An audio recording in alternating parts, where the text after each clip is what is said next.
Jadi kali ini saya mau membuat video pengalaman tentang setelah 2 tahun ya saya menggunakan HP Xiaomi Redmi Note 5 Pro ini. Apa-apa aja kelebihannya dan apa-apa aja kekurangannya. Ini benar-benar berkesan banget ya selama hampir 2 tahun, 2 tahun, hampir 3 tahun malahan. Terakhir saya beli HP ini kira-kira tahun 2018. Sekarang udah tahun 2020. Ya hampir 3 tahun lah saya menggunakan HP ini, 3 tahunan. Oke, yang pertama kelebihannya HP ini murah banget ya. Di eranya itu tahun 2018, kata-kata dengan spek seperti ini, spek yang lumayan mumpuni, 64 GB, RAM 4 GB, itu hanya dihargai dengan 2.400.000 rupiah di tahun itu. Murah banget lah pokoknya. Gua sangat beruntung ya waktu itu tahun 2018. Sebelum gue pakai HP ini, saya pakai HP Samsung. Itu hanya 18 GB doang, teman-teman. Terus boros HP Samsung saya sebelum saya pakai HP ini. Setelah saya berpindah ke HP ini, itu saya mengalami suatu kemudahan experience pemakaian HP itu benar-benar ada di HP ini gitu. Oke, kelebihan kedua mempunyai fitur remote, teman-teman. Jadi HP ini ada remote TV-nya di sini. Jadi kita bisa nyalain TV, matiin TV, nyalain AC, matiin AC lewat remote dari Xiaomi Redmi Note 5 Pro ini. Pasti ya anak-anak Xiaomi pasti tahu lah kelebihan HP Xiaomi itu dia punya remote. Terus kelebihan selanjutnya, HP ini canggih banget di eranya. Di tahun 2018 pernah direview oleh Gadget In, hampir ditonton lebih dari 2 juta dalam waktu 1 minggu. Karena pihak Xiaomi sendiri seberani itu dalam membuat HP gitu. HP yang harusnya di atas 10 juta tapi dihargai di kisaran 2,4 jutaan di era 2018. Makanya HP ini pada saat flash sale di Shopee itu pihak Xiaomi maksud saya itu melakukan penjualannya lewat flash sale di Xiaomi kalau nggak di Shopee kalau nggak salah. Ya di Shopee gue masih ingat. Saya kedapatan di urutan ke 1000 lebih lah, 1100 saya dapat. Akhirnya ya saya dapat HP Xiaomi resmi dari distributor di lewat flash sale. Kalau sekarang di tahun 2020 harganya ya, harganya tuh sekitar 1,2 juta. Karena kan beda-beda tahun, beda-beda juga harganya. Oke, kelebihan selanjutnya HP ini terjangkau sampai ke pelosok desa. Gue nggak tahu ya, gue nggak tahu nih teman-teman. Gue kaget, gue bingung di akhir tahun 2019 Desember ya kalau nggak salah, Desember Januari 2020 sebelum wabah COVID ini.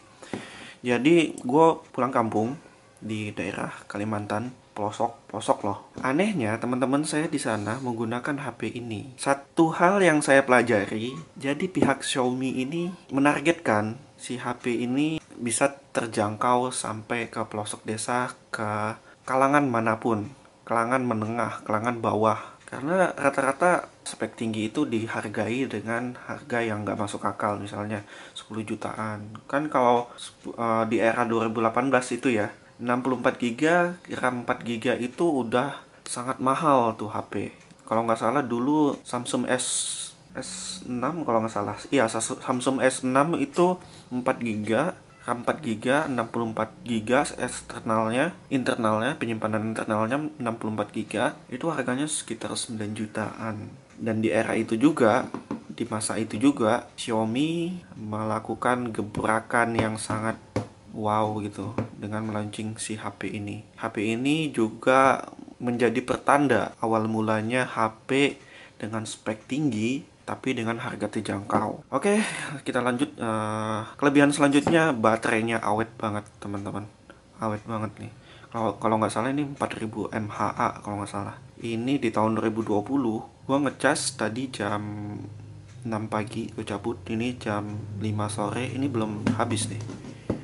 Ini baterainya belum habis nih. Masih berapa tuh? Masih ada 46% Padahal pemakaian saya tadi main game, lihat-lihat TikTok, lihat-lihat YouTube, lihat-lihat Instagram, sambil lihat-lihat Shopee juga, dan balas WA, karena kan sekarang WA itu sebagai komunikasi yang lazim ya di era sekarang. Pemakaiannya berat banget loh, tapi awet baterainya, itu yang gue takjub.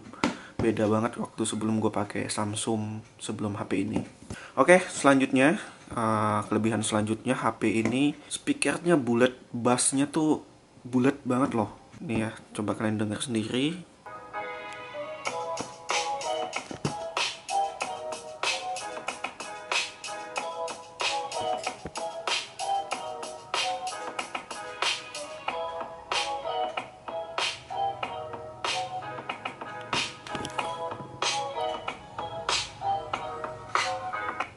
Bulat banget suaranya. Oke, selanjutnya, kelebihan selanjutnya punya fingerprint. Di era 2018, dulu fingerprint itu suatu yang susah dicari di HP Samsung, di merek-merek yang kita tahu lah, HP-HP di tahun 2018 itu kayak Samsung, iPhone. Rata-rata Samsung sih yang paling banyak mendominasi pasar. Itu dengan harga 2,4 juta, itu susah nyari yang ada fingerprintnya. Rata-rata seperti Samsung A 2016 itu belum ada fingerprintnya, jadi susah nyari fingerprintnya. Jadi di era itu Xiaomi lagi-lagi membuat gebrakan lagi dengan HP yang murah tapi punya fingerprint. Oh ya, satu lagi, HP ini juga punya face unlock face, jadi kita bisa masuk lewat HP-nya, masuk login ke HP-nya menggunakan muka face unlock. Terus kelebihan selanjutnya, HP ini speknya lumayan dewa loh di eranya loh ya, 2018. Dia mampu ngelibas PUBG Mobile, Mobile Legend dan lain-lain dengan spek harga 2,4 jutaan, terjangkau banget di tahun itu. Saya serasa juga spek segitu nggak akan tenggelam di tahun 2020 ini, karena saya rasa masih lancar-lancar aja PUBG di PUBG Mobile Legend, main-main game-game yang masih trends di tahun 2020 ini.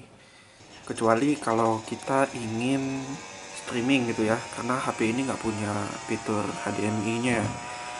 Jadi saya pernah mencoba gitu kan, pakai Elgato di HP ini, nggak berfungsi teman-teman. Jadi kalau kita mau streaming pakai HP ini nggak bakal bisa. Oke, kita masuk ke kekurangannya. Jadi HP ini punya kekurangan juga teman-teman. HP ini suka nggak, apa ya, tombol backnya itu suka nggak kelihatan. Tombol backnya ini kan nyatu sama screennya. Ketika saya masuk ke mode drone ya, saya sering juga nerbangin drone pakai HP ini. Ini hilang. Tombol ini tuh sering hilang ketika masuk ke dalam. Hilang kan. Jadi kalau kita pengen kembali ke tombol kembali gitu, gesernya ini kadang susah gitu, kadang ketimpa. Kalau saya kan pengen ngatur drone ya, ngatur pengaturan drone di sini, kadang ketimpa ini. Nah kan ketimpa tombol X nya oleh tombol back, tombol navigasinya ini, tombol apa sih namanya, ya tombol navigasi lah, ketimpa. Biasanya nggak hanya drone ya, pada saat main game itu juga ketimpa. Kadang saya mau neken misalnya neken aim di sini, ataupun neken nembak biasanya, tombol ini sering banget ngeganggu. Tombol ini nih, itu menurut pengalaman pribadi saya aja ya. Terus kekurangan selanjutnya ialah tonjolan pada kamera ini, ya ini nih, pecah teman-teman. Alhasil, jadi ini ceritanya pecah ini gimana. Jadi gue HP ini kan di atas keramik ya, di atas keramik nih. Keramik itu kan keras banget loh. Jadi ini nggak jatuh karena jatuh dari meja atau gimana, enggak. Ini jatuhnya karena saya ngambil dari atas keramik, lagi dicas ya, lagi dicas waktu itu. Ngambil begini, terus nggak sengaja kelepas. Nah gitu, kelepas begini, licin di sini. Alhasil pecah di sini teman-teman. Nah itu teman-teman bisa lihat tuh, pecah di situ karena nggak rata dia. Tonjolannya ini ganggu banget dan sama sekali nggak enak banget tonjolannya ini. Terus kekurangan selanjutnya, banyak iklan di mana-mana di aplikasi bawaannya ya. Di sini yang pertama, aplikasi bawaannya seperti File Manager. File Managernya ada iklan. File Manager ini kan bawaannya ya. Ini ada iklan teman-teman tuh. Binomo ada iklan. Saya maklumin sih karena si Xiaomi ini nggak nyari dari penjualannya, tapi nyari iklan yang ditanam di OS aplikasi bawaannya. Terus di sini juga ada iklan tuh. Nah, di sini ini nggak bisa dihapus teman-teman. Ini bawaannya dari Xiaomi-nya. Nah, ini iklan di mana-mana. Terus di musik player bawaannya. Nah, ini musik player bawaan ini sengaja saya matiin. Saya nggak pernah pakai musik player bawaannya. Saya lebih baik pakai EMP. Ini EMP lebih enak daripada aplikasi bawaannya. Ada iklan teman-teman. Aplikasi musik ini ada iklannya. Terus Mi Video juga ada iklannya. Aku kira Mi Video itu adalah media pemutar video. Ternyata enggak teman-teman. Ini kayak YouTube-nya si Xiaomi gitu. Dan banyak sekali bawaannya. Nah, ini Get App-nya juga banyak iklan semua. Jadi Get App ini kayak Play Store-nya Xiaomi. Kalau kita tahu kan pengen install WA di Android itu kan lewat Play Store ya, pihak Google. Tapi kita pengen download sesuatu, nanti direkomendasinya ke Get App, bukan di Play Store. Misalnya kita pengen update si WA, si Gojek misalnya, aplikasi Gojek. Kita buka, tiba-tiba nongol kan, aplikasi Gojek harus diupdate. Nanti ada dua pilihan. Yang paling pertama direkomendasikan adalah Get App, bukan Play Store. Nah, sering banget tuh merekomendasikan. Jadi si HP Xiaomi ini sering merekomendasikan si Get App bawaannya gitu. Galeri juga sering ada iklan nih, galeri sini. Ini ada iklan biasanya di sini. Ini aplikasi bawaannya. Makanya saya download lagi. Galeri pihak ketiga. Ini enak sih. Ini galeri persis kayak galerinya Samsung. Oke, segitu dia pengalaman gua setelah hampir 3 tahun ini gue menggunakan Xiaomi Redmi Note 5 Pro. Jika ada pengalaman berbeda dari teman-teman, silahkan ketik-ketik aja di kolom komentar. Bener-bener berkesan banget. Oh ya, aku mau ceritain sedikit nih, ada pecah. Ini pecah karena kelalaian saya sendiri sih.